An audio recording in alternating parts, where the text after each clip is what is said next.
ସଭାପତି ମହୋଦୟ, ପୂଜ୍ୟ ଗୁରୁଜୀ ଓ ଗୁରୁମା ବୃନ୍ଦ ଏବଂ ମୋର ଉପସ୍ଥିତ ଥିବା ସାନ ଓ ବଡ଼ ଭାଇ ଭଉଣୀମାନେ, ଆଜିର ଏହି ପବିତ୍ର ସ୍ୱାଧୀନତା ଦିବସରେ ମୋତେ କିଛି କହିବାର ସୁଯୋଗ ମିଳିଥିବାରୁ ମୁଁ ନିଜକୁ ଧନ୍ୟ ମନେ କରୁଛି।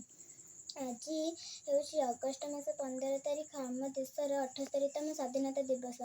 ଆଜି ଆମେ ଏଠାରେ କାହିଁକି ଉପସ୍ଥିତ ହୋଇଛୁ ତାହା ସମସ୍ତଙ୍କୁ ଅଳ୍ପ ବହୁତ ଜଣା।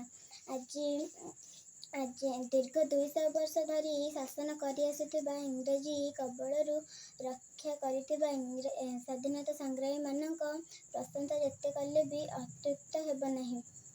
ସେଥିମଧ୍ୟରୁ ଆମ ଜାତିର ପିତା ମୋହନଚାନ୍ଦ କରମଚାନ୍ଦ ଗାନ୍ଧୀ, ଲାଲ ଲାଜପତ ରାୟ, ଜଗତ ସିଂ, ରାଣୀ ଲକ୍ଷ୍ମୀବାଇ ଏମିତି ବହୁତ ବୀରଙ୍କର ଅବଦାନ ରହିଛି ଆମ ଦେଶକୁ ସ୍ୱାଧୀନ କରିବାରେ।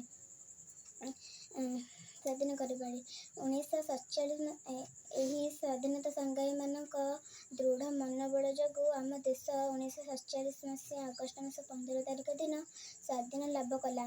ଆସ ଆମେ ଏହି ଝଣ୍ଡା ତଳେ ମୁଁ ଶପଥ ନେଇ କହୁଛି ଯେ ମୋ ଦେଶକୁ ମହାନ ଦେଶ ରୂପେ ଗଢ଼ିବା। ଆମ ଏତିକି ଆମ ବକ୍ତବ୍ୟ ଶେଷ କରୁଛି। ଜୟ ହିନ୍ଦ, ଜୟ महात्मा गांधी की जय, सुभाष चंद्र बोस की जय, भारत माता की जय, भारत माता की जय, भारत माता की जय।